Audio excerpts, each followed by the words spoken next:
नमस्कार सब बच्चों को। 10वीं हिंदी माध्यम के विद्यार्थी गणित विषय के अंतर्गत एक 15वां सवाल देखेंगे। लंबाई 6 मीटर वाले ऊर्ध्वाधर स्तंभ की भूमि पर छाया की लंबाई 4 मीटर है, जबकि उसी समय मीनार की छाया की लंबाई 28 मीटर है। मीनार की ऊंचाई क्या है? दो समकोण त्रिभुज लेंगे, एक एबीसी जिसकी ऊंचाई 6 मीटर है और छाया की लंबाई 4 मीटर है। एक अन्य इसी प्रकार का एक त्रिभुज है जिसमें मीनार की ऊंचाई ज्ञात करना है, d बराबर h मीटर और आधार की छाया की लंबाई है 28 मीटर। अब दिया है AB बराबर 6 मीटर, BC बराबर 4 मीटर, D बराबर h मीटर, EF बराबर 28 मीटर। ABC और DEF क्या क्या चीज बराबर है? कोण B बराबर है E के 90 डिग्री का कोण, और कोण A बराबर किसके है? D के। संगत कोण है। दो कोण बराबर है इसलिए ABC समरूप हो गया DEF के। कोण कोण समरूपता प्रमेय से दोनों समरूप हो गए। संगत भुजा को आनुपातिक बदला देंगे, क्या लिखेंगे? AB बटा DE बराबर BC बटा EF। AB की संगत भुजा कौन सी है? DE। BC की संगत भुजा कौन सी है? EF। तो AB बटा DE बराबर BC बटा EF। AB का मान 6 आ गया, DE का मान h, BC का मान 4, EF का मान 28। तिर्यक गुणा किया, 4h बराबर 6 गुणी 28। h का मान निकालेंगे 6 गुणी 28 बटा 4। 4 से 28 को काटा 7 बार, 7 छंग 42। मीनार की अदृश्य ऊंचाई h बराबर आ जाएगा 42 मीटर। ये सवाल परीक्षा में पूछा जा चुका है, इसलिए अच्छे से समझ के फेयर कॉपी में उतारना है। फेयर कॉपी सबकी कंप्लीट होना चाहिए, ठीक है? जितने सवाल करवाए जाते हैं वो सब फेयर कॉपी में अच्छे से समझ के उतारना है। 6.4 पे आ जाओ। अब 6.4 जो इंपॉर्टेंट सवाल है वही मैं करवा रहा हूँ, इसलिए अच्छे से समझ के उतारना है। मान लीजिए त्रिभुज ABC और PQR, ABC और DEF समरूप है। इनके क्षेत्रफल दे रखे, एक का क्षेत्रफल है 64 सेंटीमीटर, एक का है 121। EF की लंबाई 15.4 है, तो BC की लंबाई क्या है? एरिया ABC का मान 64 सेंटीमीटर स्क्वायर। एरिया AR मतलब क्षेत्रफल, DEF 121 ये दिया हुआ है। EF का मान भी दे रखा है 15.4। अब चूंकि त्रिभुज ABC और DEF समरूप है, तो समरूप त्रिभुज में क्षेत्रफल का अनुपात संगत भुजा के वर्गों के अनुपात के समानुपाती होता है। संगत भुजा BC की संगत भुजा कौन सी हो जाएगी? EF, क्योंकि EF का मान दे रखा है, तो EF की संगत भुजा BC होगी, तो इसको लिखेंगे BC स्क्वायर बटा EF स्क्वायर। क्षेत्रफल का अनुपात 64 बटा 121 बराबर BC स्क्वायर बटा 15+4 का वर्ग। अब दोनों पक्षों का वर्ग करेंगे, यहां से घात को हटाएंगे तो ये तो BC बटा 15.4 हो गया, और ये कड़ी में आ जाएगी संख्या 64 बटा 121। इस कड़ी को जब हल करेंगे तो 64 किसका वर्ग होता है? 8 का, और 121 किसका वर्ग होता है? 11 का। तो इसको लिखा जाएगा 8 बटा 11 बराबर BC बटा 15.4। इसमें क्या करेंगे? तिरछा गुणा करेंगे। 8 गुणी 15.4 बटे 11। 11 से 15.4 को काटेंगे तो 1.4 बार कटेगा, 11 एकम 11 बचा 4, 4 चौक 44। तो BC का मान आ जाएगा 8 गुणी 1.4 में 8 का गुणा कर देंगे तो ये आ जाएगा 11.2 सेंटीमीटर। 11.2 सेंटीमीटर। ये सवाल भी परीक्षा में कई बार पूछा गया है, इसको अच्छे से समझ के उतारना है। अब इसका चौथा सवाल देखिए। ये जितने भी सवाल करवाए जा रहे हैं सब अच्छे से समझ के फेयर कॉपी में उतारना है, समझिए ना। अब अगला सवाल देखो, चौथा सवाल। जितने भी सवाल यहाँ पे करवाए जा रहे हैं ये सब बोर्ड परीक्षा में पूछे गए हैं कहीं न कहीं, इसलिए उन्हीं सवालों को अच्छे से रिवाइज करना है। दो समरूप त्रिभुज के क्षेत्रफल बराबर है। चौथा सवाल, दो समरूप त्रिभुजों के क्षेत्रफल बराबर है तो सिद्ध कीजिए कि वे त्रिभुज समान समहोंगे। वे त्रिभुज समान सम होते हैं। सिद्ध कीजिए वे त्रिभुज ABC DEF।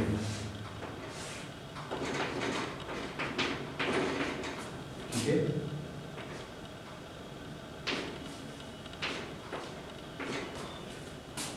दिया है।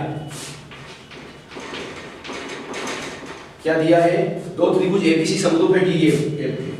त्रिभुज ABC समरूप है डी एफ के, एबीसी समरूप है डी एफ के तथा क्षेत्रफल एबीसी बराबर क्षेत्रफल त्रिभुज दोनों के क्षेत्रफल बराबर है। ठीक है, ये दिया हुआ है। सिद्ध करना है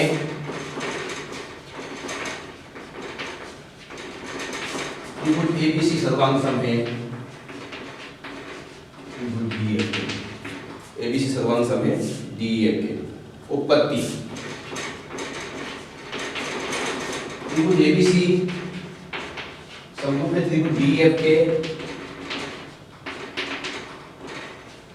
एबीसी समरूप है डीएफ के। ठीक है, इसमें क्या क्या चीज बराबर है? कोण ए बराबर है डी के, बी बराबर है ई के तथा सी बराबर है एफ के, सी बराबर है एफ के। समरूप त्रिभुज के संगत कोण बराबर क्योंकि समरूप है, इसलिए तब एरिया त्रिभुज एबीसी दोनों त्रिभुज के क्षेत्रफल का अनुपात, दोनों त्रिभुज के क्षेत्रफल का अनुपात कितना हो जाएगा? उनके संगत भुजा के वर्गों के समानुपाती। AB स्क्वायर बटा DE स्क्वायर, BC स्क्वायर बटा EF स्क्वायर, AC स्क्वायर बटा DF स्क्वायर। ठीक है, AC स्क्वायर बटा DF स्क्वायर। परंतु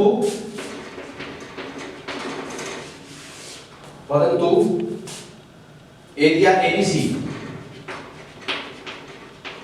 बराबर एरिया BF, दोनों के क्षेत्रफल बराबर है, दोनों के क्षेत्रफल बराबर है तो क्या लिख देंगे? दोनों का अनुपात एरिया त्रिभुज ABC बटा एरिया त्रिभुज DEF बराबर 1/1। तो ये हो जाएगा AB स्क्वायर बटा DE स्क्वायर बराबर BC स्क्वायर बटा EF स्क्वायर, AC स्क्वायर बटा DF स्क्वायर बराबर 1/1। तो ये तिरछा गुणा होने पर AB स्क्वायर बराबर किसके हो गया? DE स्क्वायर, BC स्क्वायर बराबर EF स्क्वायर तथा AC स्क्वायर बराबर DF स्क्वायर। घात से घात काट देंगे, अतः AB बराबर DE, BC बराबर EF तथा AC बराबर हो जाएगा DF। सभी भुजाएं समान हो जाएगी, आपस में सभी भुजाएं समान हो जाएंगी, इसलिए त्रिभुज ABC सर्वांग सम हो जाएगा DEF के। कौन सी तस्वीर लगेगी? भुजा भुजा भुजा ट्रिपल एस सर्वांग समता से, ट्रिपल एस सर्वांग समता से, ट्रिपल एस सर्वांग समता से दोनों त्रिभुज सर्वांग सम हो जाएंगे, दोनों त्रिभुज सर्वांग सम हो जाएंगे। फिर से समझ लो, दो समरूप त्रिभुज के क्षेत्रफल बराबर है। ठीक है, ABC और DEF दोनों त्रिभुज के क्षेत्रफल बराबर है, तो ABC और DEF दो समरूप त्रिभुज है, दोनों के क्षेत्रफल बराबर है, तो क्षेत्रफल ABC बराबर क्षेत्रफल DEF। सिद्ध करना है ABC सर्वांग सम है DEF के। उत्पत्ति ABC समरूप है DEF में, समरूप है तो कौन सा गुणधर्म लगा? संगत कोण बराबर है। A बराबर D के, B बराबर E के, C बराबर F के। ठीक है, अब एरिया ABC बटा एरिया DEF दो त्रिभुज के क्षेत्रफल का अनुपात उनकी संगत भुजा के वर्गों के समानुपाती होता है। AB स्क्वायर बटा DE स्क्वायर, BC स्क्वायर बटा EF स्क्वायर और AC स्क्वायर बटा DF स्क्वायर।